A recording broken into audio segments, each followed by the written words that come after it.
So if we look at this normal response, what you can see is before the meal is eaten, then you have normal 3 cycle per minute activity. And once you eat the meal, this activity increases, and you can see this by going brighter yellow. And after about an hour or two, this comes back down to baseline levels as the meal empties. And you can also see that during a meal, a normal person may get a few mild symptoms like mild heartburn or mild fullness, but these are very transient in nature. So if you look at Thomas's graph, you can once again see normal 3 cycle per minute activity here at baseline, and then a nice increase in that activity after the meal. You can see that by going a brighter yellow. But unlike in the healthy subject, that activity persists for up to 4 hours. And what you can see from the symptoms is that Thomas has more marked symptoms, especially related to the meal activity, and then these die away towards the end of the study. And this indicates a degree of hypersensitivity in Thomas that you don't see in healthy subjects.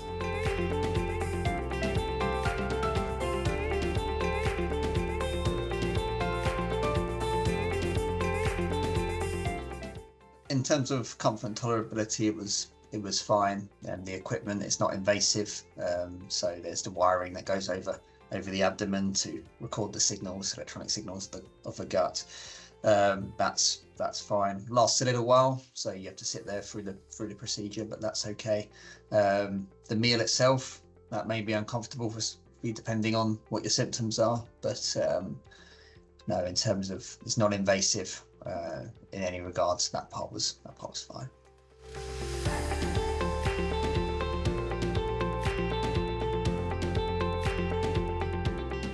The symptoms are, after eating, I get upper right abdominal pain related to meals and bloating, and in order to control those, I have quite a strict diet. I eat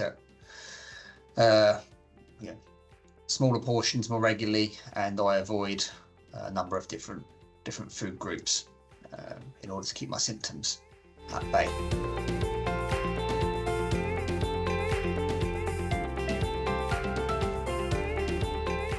Yes, it does. So, after I eat, I often get after I eat certain food groups in particular, I get pain and bloating. So I guess there is a correlation.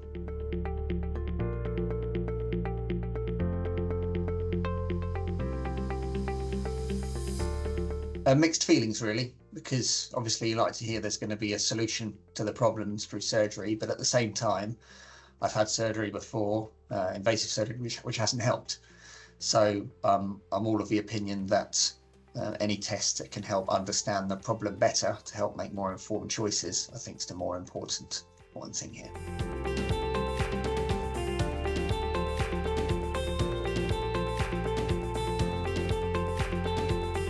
Yes, I understand obviously treatments are evolving, and if there's something that's not invasive that could potentially help me, that's low risk, of course I'd be willing to try that to help with my symptoms.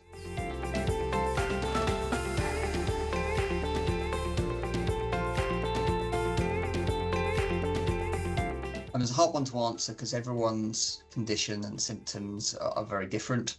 But a bit of advice I would give are persevere. And the journey's long, but over time your condition will evolve, as well as how you manage it.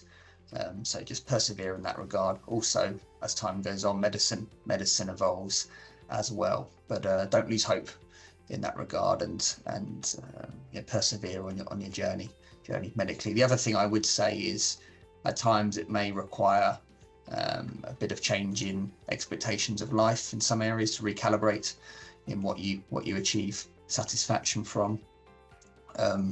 But ultimately, listen to your body. Your body's telling you a lot of things, but be open from time to time to try new things where necessary as well, because it can be very easy to get stuck in the same cycle. But from time to time, be bold and try something new.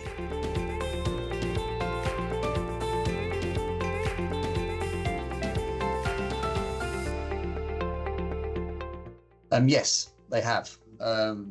If you think quite commonly, gastric or abdominal tests are often like imaging, maybe structural or functional tests are often quite simplified. So having, as treatments evolve, testing should also evolve. So something like Alimetry coming in to help understand problems in a bit more detail can only help with diagnoses moving forward. A more accurate diagnosis will lead to more accurate treatment. So, for myself, it helped ascertain problems with more detail than was available before.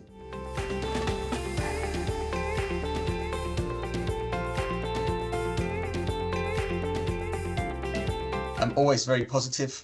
Dr. Hobson's always very keen to not just look at the symptoms, but to understand problems holistically through all the diagnostic techniques that are available, which I think is important, because sometimes in medicine people like to just treat a symptom rather than properly understand what the problem is to begin with.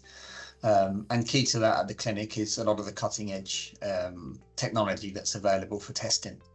I will add that it's not always an exact science. So I had the Alimetry test a while back, and since then, as more data has become available, the results have been put into more context and can be analysed more accurately. What's important is the clinic is moving forward with new cutting edge diagnostic techniques, which can help improve diagnoses with the ultimate goal of improving treatment and patients' quality of life. Alimetry has helped Thomas in a few ways. First of all, the next step for Thomas was to consider invasive interventional surgery. I think what we've shown with the results is that is not necessary at this point. There's no big blockage, the nerves and the muscles are still working quite well, but there is a slight delay and an increase in sensitivity. But we think that conservative therapy, whether that's looking at ways of getting the motility working a little better or reducing the sensitivity of the system, should be the next steps. So we've preserved the function that Thomas has, and we can try and improve that, and that should be our next port of call.